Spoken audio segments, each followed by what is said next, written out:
గురూజీ 72 గంటల్లోనే ఫోన్ లోని అద్భుతమైన జ్యోతిష్య పరిష్కారం చూపిస్తారు. నమ్మండి, నమ్మకపోండి, ఇది నిజం. శ్మశాన కాళి రుద్ర చౌడీదేవి ఆరాధకులు నంబర్ 1 వశీకరణ స్పెషలిస్ట్. గురూజీ మనిషి పుట్టుక నుండి చనిపోయే వరకు వచ్చే అన్ని క్లిష్టమైన సమస్యలకు పరిష్కారం ఇక్కడ లభిస్తుంది. విద్య, ఉద్యోగం, వ్యవహారం, స్త్రీ ప్రేమ, పెళ్లి, సంతానం, స్త్రీ పురుష వశీకరణం, భూవశం, భార్యాభర్తల కలహాలు, కోర్టు సమస్యలు, విడాకుల సమస్యలు, చేతబడి, అప్పుల బాధ, ఇంకా మీకు ఎలాంటి సమస్యలు ఉన్నా 72 గంటల్లోనే శాశ్వత పరిష్కారం చేయబడింది.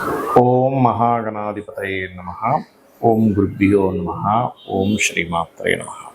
మనం ఈరోజు జూలై మాసంలో గ్రహస్థితి ఎలా ఉంది, మరియు జూలై మాసంలో ప్రతి లగ్నము వారికి, మేషం నుంచి మీనం వరకు లగ్నం వారికి, లేదా రాశి తెలిస్తే రాశిని చూసుకోవచ్చు. ఎందుకంటే రాశి కంటే లగ్నం ఎక్కువగా పనిచేస్తూ ఉంటుంది, కానీ ఏలినాడు శని ఇట్లాంటి వాటికి రాశి నుంచి చూసుకోవాలి. రైట్. ఇక జూలై మాసంలో అసలు గ్రహస్థితి ఎలా ఉంది అని చూసుకున్నట్లయితే, మనకి మీన రాశిలో శని, వృషభంలో శుక్రుడు, మిథునంలో రవి గురువులు కలిసి ఉంటూ 15వ తేదీ నుంచి ఆ యొక్క రవి కర్కాటకంలోకి మారుతున్నాడు. అదేవిధంగా బుధుడు కూడా మనకి కర్కాటకంలో ఉన్నాడు. కాకపోతే ఇక్కడ ఈ శుక్రుడు మాత్రం వృషభ రాశిలో 26వ తేదీ వరకు ఉంటాడు, దాని తర్వాత మారిపోతాడు. ఇక కుజుడు కేతువు కలిసి సింహరాశిలో ఉంటూ 28వ తేదీ వరకు సింహరాశిలో ఉంటున్నారు. కుంభరాశిలో రాహు యొక్క సంచారం, ఇక చంద్రుడు 2.5 రోజులకు ఒకసారి మారుతూనే ఉంటాడు. ఈ యొక్క గ్రహస్థితిని అనుసరించి ద్వాదశ రాశుల వారికి లేదా లగ్నం తెలిస్తే లగ్నాల వారికి ఏ విధంగా ఉండబోతుంది అనేటువంటి విషయాలను మనం తెలుసుకుందాం. అయితే ఈ విషయాలు చెప్తుంది నేనైనప్పటికీ కూడా చెప్పిస్తుంది సాక్షాత్ లలిత అమ్మవారిగా భావిస్తూ ఒక్కొక్క లగ్నం గురించి తెలుసుకుందాం. మీన లగ్నము, మీనరాశి, మీనం వారికి కనుక చూసుకున్నట్లయితే ప్రధానంగా ఇక్కడ లగ్నాధిపతి గురువు చతుర్థ భావంలో ఉంటూ లగ్నంలో శని యొక్క స్థితి ఉన్నందుకు సర్వసాధారణంగా ఏలినాడు శని నడుస్తుంది కదా అనేటువంటి ఒక స్ట్రెస్లో ఉంటారు. కాకపోతే ఇప్పుడు దాన్ని చాలా సింపుల్గా క్లియర్ చేసుకోవచ్చు. కాస్త ఎక్సర్సైజ్ చేయడము, వాకింగ్ చేయడము, మీ కిందని పనిచేసేటువంటి వాళ్ళు ఆనందించడానికి 100-50 ఇవ్వడం, లేకపోతే వాళ్ళకు డ్రెస్ కొనివ్వడం, ఇట్లాంటివి చేస్తే కూడా వాళ్ళు ఆనందిస్తారు. ఇక రెండవ విషయం ఏమిటి అని చూసుకున్నట్లయితే, ఇక్కడ ప్రధానంగా మీరు ఏలినాడు శని సమయంలో ఎక్కువగా నిద్రపోకండి. ఇక మిగతా అంశాలు కనుక చూసుకుంటే సహజంగానే మీకు ఈ జూలై మాసంలో కూడా పూర్వజన్మ కర్మస్థానంలో పిశాచ యోగం ఉన్నందుకు కొంచెం తండ్రితో ఉండేటువంటి కొన్ని అంశాలు మీకు బాగా ఇబ్బంది పెట్టాలనుకోండి, లేకపోతే ఆ కర్మ తొలగించుకుంటున్నామా అనుకోండి, లేకపోతే ఆ కర్మలో ఉన్నాము, తండ్రి యొక్క కర్మతో పుడతాడని చెప్తూ ఉంటాం ప్రతిసారి మీన లగ్నం వారికి, అది ఖచ్చితంగా చూపిస్తుంది. అలాగే కాస్త అప్పుగా ఎవరికి ధనాన్ని ఇవ్వకండి. కొత్త పరిచయాలు ఏర్పడతాయి, అందులో ముఖ్యంగా స్త్రీ యొక్క పరిచయం ఏర్పడనుంది. సౌమ్యంగా కొన్ని విషయాలను మాట్లాడుకోవడం ద్వారా ఆ సమస్యను తీర్చుకోవచ్చు. 4వ స్థానంలో గురువు రవి ఉండడం వల్ల ముఖ్యంగా ఏంటంటే, ఇక్కడ ఈ రవి గురువుల యొక్క ప్రభావము ఏమిటంటే, గురువు రవి 4వ స్థానంలో ఉన్నందుకు ఇక్కడ ఒకటే ఏమిటంటే, ఏదైనా ప్రాపర్టీ కొనుగోలు చేసేటువంటి విషయంలోని, ఏదైనా ఫలానా కోర్స్ చేస్తే నా ఉద్యోగానికి పనికొస్తుందని చేస్తూ ఉంటారు. అటువంటి విషయాల్లో కొంచెం జాగ్రత్తగా ఉండాలి. ఇది కంబస్ట్ ఉన్నంత వరకు, దాని తర్వాత మళ్ళీ అది పనికొస్తుంది చక్కగా. ఈ నెల రోజుల పాటు కంబస్ట్ అంటే అస్తంగత్వ దోషంలో గురువు ఉన్నందుకు 4వ స్థానంలో, విద్యాస్థానంలో ఉండేటువంటి గురువు, దీనివల్ల సహజంగానే అసలు ఈ యొక్క సమయంలో గృహప్రవేశాలు కానీ వివాహాన్ని కానీ చేయరు. కానీ ఇక్కడ మీరు ఒకటే గుర్తుపెట్టుకోవాలి, కోర్సెస్ విషయంలో కూడా దీని ప్రభావం చూపిస్తూ ఉంటుంది, ముఖ్యంగా మీన రాశి వారికి అందరికీ కాదు. ఇక బంధువర్గంలో వారిని ఇష్టపడి వివాహం చేసుకోవాలనే ప్రయత్నం ఖచ్చితంగా ఫలిస్తుంది. అప్పులు ఇవ్వకండి. అప్పు రూపంలో ఏదైనా మిషనరీస్ కొనుగోలు చేసేటప్పుడు కూడా కాస్త జాగ్రత్తగా ఉండండి. ఏదో క్రెడిట్ ఇస్తున్నారు కదా, నెల కింద కట్టొచ్చు అనుకుంటే అదే మనకు గుదిబండగా మారుతుంది. ఈ విషయంలో చాలా చాలా జాగ్రత్తగా ఉండండి.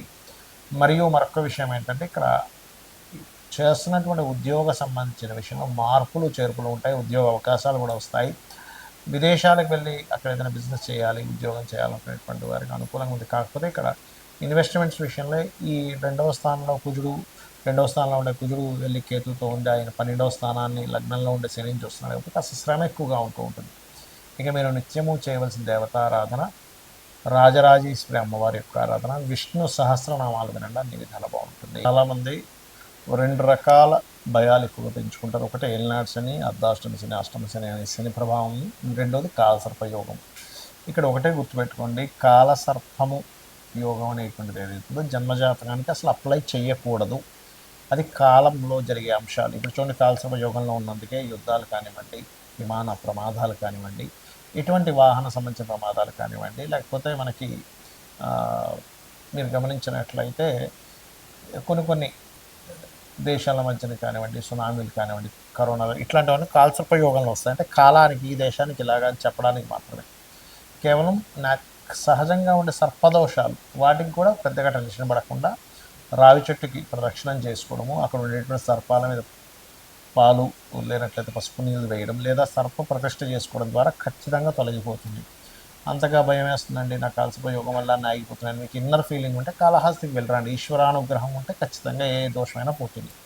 ఇక ఏలినాటి శని విషయంలో కూడా చాలామందికి ఏంటంటే, ఏలినాటి శని ఉంటే ఏమీ పనికిరాదు అనుకుంటారు. నేను చాలా వీడియోలో చెప్పాను, అయ్యా ఏలినాటి శని సమయంలో సీఎంలు పిఎంలు అయిన వారు ఉన్నారు. నరేంద్ర మోడీ గారు కూడా ఏలినాటి శనిలోనే పిఎం అయ్యారు, అర్ధాష్టమి శనిలోనే కంటిన్యూ అయ్యారు.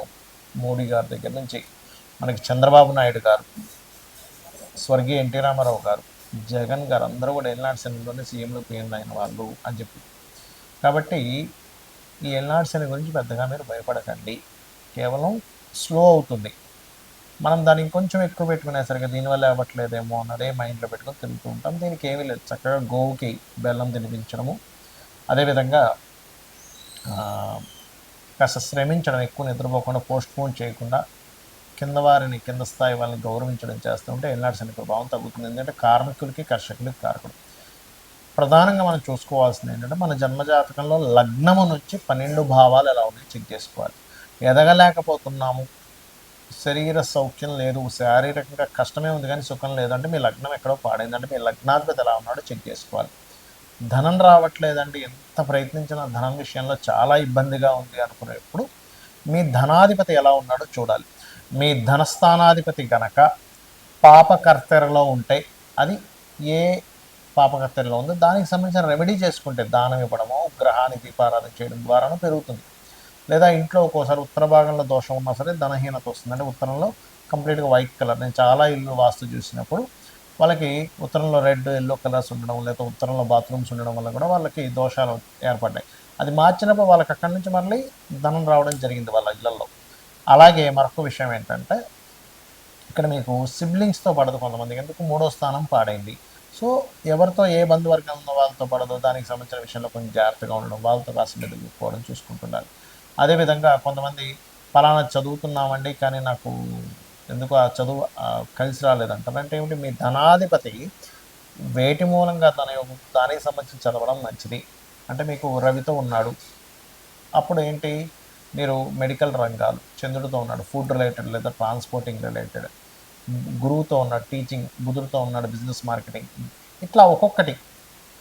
శుక్రుడితో ఉన్నాడు అందానికి సంబంధించిన, రాహుకేతువులతో ఉన్నాడు ఫార్మా లేకపోతే ఫ్యాషన్, మన ఈ యొక్క సాఫ్ట్వేర్ రిలేటెడ్ సంబంధించినటువంటి, ఇట్లా ఒక్కొక్క గ్రహం దేంతో కలిసి ఉన్నాడు, శాటన్తో ఉన్నాడు, ఆయిల్స్ లేకపోతే పురాతన సంబంధించి ఇట్లాంటివన్నీ కూడా. అలా ఏంటంటే అసలు మనకి ఎప్పుడు సరైనటువంటి యోగం ఉంది, ఇన్వెస్ట్మెంట్ చేయడానికి సరైన సమయం ఏమిటి అనేది ఆస్ట్రాలజీలో తెలుస్తుంది. చాలామంది ఇన్వెస్ట్మెంట్ రాంగ్ టైంలో ఇన్వెస్ట్మెంట్ చేసి ఇబ్బంది పడ్డ వాళ్ళని చాలామంది చూశారు. రైట్ టైం ఇన్వెస్ట్మెంట్ చేయించిన తర్వాత వాళ్ళు అద్భుతంగా వెళ్ళిన స్టేజెస్ నేను చాలా చూశాను. కాబట్టి ఏంటి, ఇన్వెస్ట్మెంట్ ఎప్పుడు చూడాలి, ఇన్వెస్ట్మెంట్ ఎప్పుడు చేయాలి.